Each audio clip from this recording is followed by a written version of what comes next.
नमस्कार दोस्तों, आज हम आपके लिए भागवत गीता से कुछ ऐसी बातें लेकर आए हैं जिसे जानना और सबसे ज्यादा उसे समझना जरूरी है, क्योंकि हम जानते बहुत कुछ है पर उस पर कभी गौर नहीं करते। तो चलिए शुरू करते हैं आज का यह एपिसोड श्री कृष्ण के नाम के साथ। श्री कृष्ण भागवत गीता में कहते हैं, कोई भी काम अच्छा या बुरा सिर्फ उस काम को करने के पीछे के इरादे से निश्चित होता है। कोई भी काम अच्छा हो या बुरा वो केवल एक वजह से बनता है, और वो है उस काम को करने के पीछे आपका इरादा कैसा है। आप उस काम को करना क्यों चाहते हो? क्या आप उस काम को इसलिए कर रहे हैं जिससे आपका कोई स्वार्थ पूरा हो, या आप इसलिए कर रहे हैं कि किसी का भला हो जाए? काम भले ही एक हो, लेकिन उसका नतीजा इस बात पर निर्भर करता है कि आपका उद्देश्य सही है या बुरा है। महाभारत के युद्ध में पांडव भी युद्ध कर रहे थे और कौरव भी युद्ध कर रहे थे, लेकिन दोनों के उद्देश्य बिल्कुल विपरीत थे। पांडव अपने धर्म के लिए युद्ध कर रहे थे और कौरव अधर्म के लिए युद्ध कर रहे थे। दोनों एक ही मैदान में थे और दोनों ही अपनी पूरी ताकत के साथ एक दूसरे से लड़ रहे थे, लेकिन दोनों का काम एक होने के बाद भी और मेहनत भी एक होने के बाद भी कौरव हार गए और पांडव जीत गए। इसके पीछे का एक ही कारण था, और वो है उनके काम को करने के पीछे का इरादा। एक का इरादा सही और एक का गलत था। भागवत गीता में श्री कृष्ण कहते हैं, इंसानियत के सिवाय इस दुनिया में कुछ भी नहीं रहता है।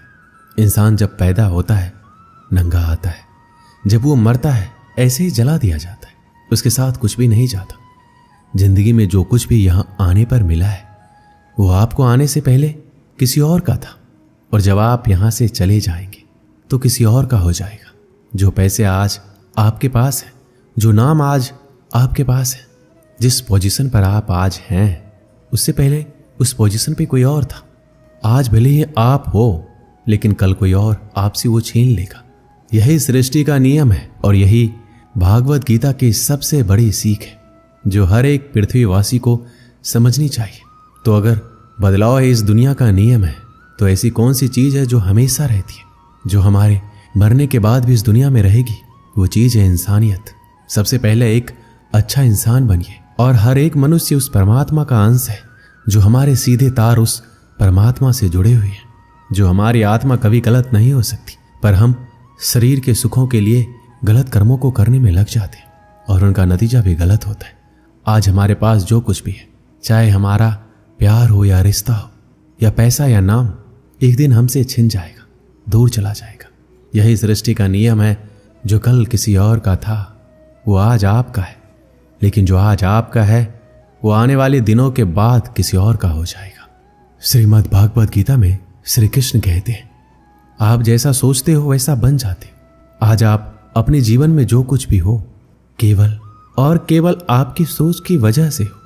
आज कोई भी इंसान अगर किसी लेवल पे है, चाहे वो लेवल ऊपर हो या नीचे, वो सिर्फ उस इंसान की सोच की वजह से है। अगर एक भिखारी भी अमीर बनना चाहे तो बन सकता है। दुनिया में कोई ऐसी ताकत नहीं है जो उसे अमीर बनने से रोक सके। श्री कृष्ण कहते हैं, सच्चाई और अच्छाई को कभी हराया नहीं जा सकता, ना कभी छुपाया जा सकता है। इसलिए सच कहने और अच्छे कामों को करने से कभी मत डरिए। सच्चाई और सूरज को ज्यादा देर तक छिपाया नहीं जा सकता। एक वक्त आने पर इनको दुनिया के सामने आना ही पड़ता है। आप उनको सामने आने से नहीं रोक सकते। इसलिए अगर आज आप कोई ऐसा काम कर रहे हैं जो गलत है और जिसमें झूठ है, तो आपको उस काम को तत्काल ही छोड़ देना चाहिए, क्योंकि किसी ना किसी दिन आपकी सच्चाई इस दुनिया के सामने जरूर आएगी। हम सब अपने जीवन में बहुत सारे झूठ बोलते हैं, किसी के आरोप से बचने के लिए या फिर अपना फायदा देखने के लिए। भागवत गीता में ये कहा गया है, अगर आप कोई ऐसा सच बोलते हैं जिससे किसी मासूम के साथ अन्याय होता हो, तो वह बोला गया सच अच्छा नहीं होता है। और अगर आप ऐसा असत्य बोलते हो जिससे किसी का भला होता है पर किसी का नुकसान भी नहीं होता है, तो बोला गया असत्य भी बुरा नहीं होता। इसमें महत्वपूर्ण बात यह है कि किसी के साथ अन्याय नहीं होना चाहिए। इस सत्य, असत्य और असत्य सत्य को समझना बहुत ही बारीकी का काम है। इसलिए अपने विवेक से 2 बार सोचने के बाद ही निर्णय लें कि आपको क्या बोलना चाहिए और क्या नहीं। भागवत गीता में श्री कृष्ण कहते हैं, हमें सिर्फ कर्म करने का अधिकार है, फल के बारे में ना सोचें। आपको काम करने की तो छूट है, लेकिन अपने आपके उस काम में होने वाली जीत और हार में खुद को बांध करके नहीं रखना चाहिए। ये एकमात्र ऐसी चीज है जो अगर इंसान समझ ले तो उसका 100% दुख समाप्त हो सकता है और वो बिना किसी परेशानी के मेहनत कर सकता है। ऐसी कोई मंजिल नहीं रह जाएगी इस दुनिया में जिसे वो हासिल ना कर सके। और सबसे शानदार बात तो ये होगी, सब कुछ प्राप्त करने के बाद उसे कभी घमंड नहीं होगा। आपको कभी भी किसी काम को करने का उद्देश्य ये नहीं होना चाहिए कि अगर इस काम को मैं अगर कर लूँगा तो मुझे ये फल प्राप्त हो जाएगा। अक्सर होता यह है कि हम मेहनत तो बहुत कर लेते हैं, लेकिन उस मेहनत से ज़्यादा हमारे मन में चिंता होती है, इच्छा होती है। हर वक्त हम ये सोचते हैं कि मैं इतना मेहनत तो कर रहा हूँ, मुझे सफलता क्यों नहीं मिलेगी, मुझे तो सफलता मिलनी ही चाहिए। हमारी आशाएं बढ़ जाती है जितनी हमारी मेहनत होनी चाहिए। लेकिन अगर आप सफल नहीं हो पाते तो आपको एक बार जरूर याद रखनी चाहिए कि अगर आप इस काम में सफल नहीं हुए तो कोई और इंसान तो इस काम में जरूर सफल हुआ होगा, क्योंकि उसने आपसे ज़्यादा मेहनत की होगी।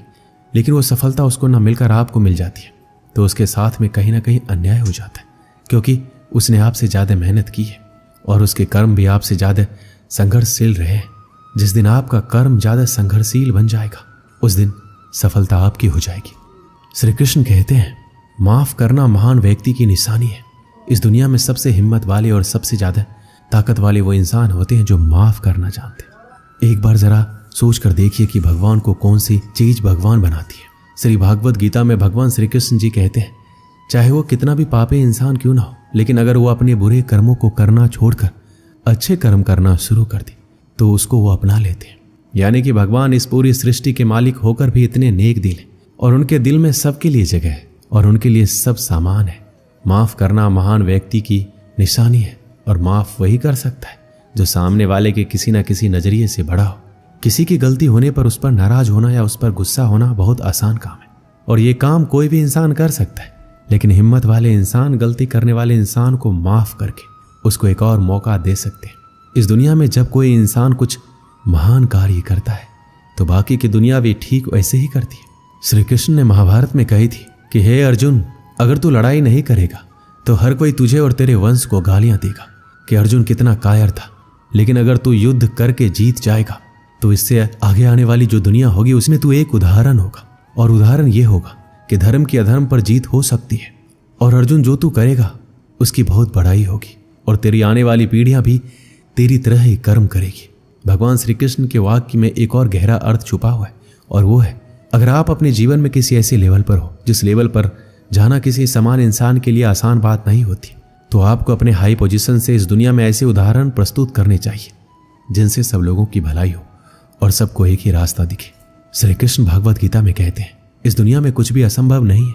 हमें ऐसा लगता है कि अपने मन को गुलाम बनाना मुश्किल है, लेकिन भागवत गीता में कहा गया है कि इस दुनिया में कुछ भी असंभव नहीं है। हम अपने दिमाग को, अपने विचारों को खुद को वश में कर सकते हैं, बशर्ते अगर हम ऐसा करना चाहें और अगर इसका अभ्यास करें तो संभव है। जब श्री कृष्ण अर्जुन से कहते हैं, हे अर्जुन, तुझे अपने मन को काबू में रखकर अभी केवल और केवल अपने युद्ध पर ध्यान देना चाहिए, तो उसके बाद अर्जुन श्री कृष्ण से कहते हैं, हे भगवान, आपने ये कह तो दिया कि ये मन दुख और हर बीमारी की जड़ है, पर ऐसा तो हो ही नहीं सकता कि इंसान अपने मन को पूरी तरह से अपने काबू में कर ले। फिर ऐसा कौन सा तरीका है जिससे अपने मन को काबू में कर सकते हैं? इस प्रश्न पर भगवान श्री कृष्ण जवाब देते हुए कहते हैं कि दुनिया में कोई ऐसा काम नहीं है जिसको कोई इंसान नहीं कर सके। प्रयास से हर काम सफल बनाया जा सकता है। अगर कोई किसी पहाड़ को फतह करना चाहता है, अगर वो एक बार में ऐसा नहीं कर सकता तो उसे अपनी कोशिश जारी रखनी चाहिए। अगर आप किसी काम को करने में फेल हो रहे हैं, अगर आपको उस काम में सफलता हासिल करनी है, तो आपको अपनी असफलता होने की दर बढ़ानी होगी। आपको केवल इस बात पे ध्यान रखना है, अगर मुझे इस पहाड़ पर चढ़ना है तो मुझे सिर्फ चढ़ना है। आपको इस बात से मतलब नहीं रखना है कि आप 100 बार प्रयास करें या फिर 1000 बार। आपको चढ़ना है, मतलब चढ़ना है। भगवान श्री कृष्ण कहते हैं कि अभ्यास से सब कुछ संभव है, चाहे वो काम हो या मन को काबू में करना। दोस्तों, इस वीडियो में बस इतना है। मैं आशा करता हूं कि इस वीडियो से आपने बहुत कुछ सीखा होगा। मिलते हैं अगले वीडियो में। अपना ख्याल रखिएगा। जय श्री कृष्ण।